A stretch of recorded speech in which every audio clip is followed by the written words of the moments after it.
Coffee கொண்டுட்டா இல்ல tea கொண்டுட்டா? இப்ப coffee tea எல்லாம் குடிக்கிறது இல்ல, ஒன்லி ஜூஸ் தான், அதுவும் ஃப்ரெஷ் ஜூஸ். சரி கொண்டாரே. எம்மா, உனக்கு ஒரு விஷயம் தெரியுமா? என்னது மக்கா? எம்மா, நம்ம அண்ணனுக்கு நம்ம அண்ணியை கெட்டதுக்கு முன்னாடி ஒரு பொண்ணு தர வந்துச்சு தெரியுமா? ஆமா, அண்ணன் நம்ம அண்ணியை பார்த்தோண்டு எனக்கு இவ்வளவுதான் கெட்டணும்னு சொல்லிட்டு தலையில நின்னுட்டேனே. ஆமாமா, அந்த பிள்ளைக்கு போன வரதான் கல்யாணம். எம்மா, இந்த கல்யாணத்துக்கு போன ஆளே என்கிட்ட வந்து சொல்லுச்சு, உச்சில இருந்து உள்ளங்கால் வரைக்கும் தங்க நகையால போட்டு தீட்டிட்டாவலாம். அரண்மனை மாதிரி வீடா, கப்பல் மாதிரி காரா, அந்த மாதிரிதாம்மா ஊரே வாயை பொளந்து கிடக்கு. என்ன செய்ய மக்கா, உருண்டாலும் பிறண்டாலும் ஒட்டது தானே டீ ஒட்டும். நம்ம தலையில என்ன எழுதிருக்கா அதானே நடக்கும்.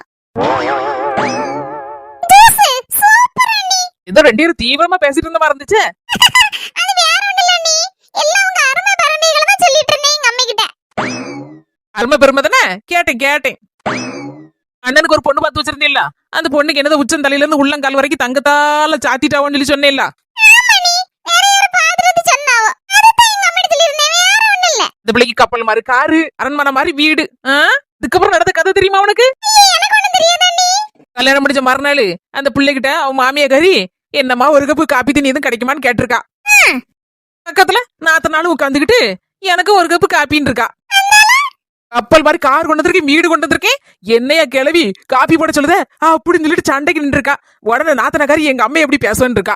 உடனே பெரிய கருங்கலை தூக்கிட்டு மண்டை வாக்கல ரெண்டு பேருக்கு வீக்கிட்டாலாம் வீக்கி பூசனை இழுத்துட்டு அந்த கப்பல் மாதிரி கார்ல வச்சு அந்த அரண்மனை மாதிரி வீட்டுக்கு தண்ணி கொடுத்து இழுத்துட்டு போயிட்டாலாம். கடைசியில அந்த மாமியா கிளவியும் நாத்தனாரும் நடுத்தரல நிக்காவலாம். எப்படி உங்களுக்கு வசதி?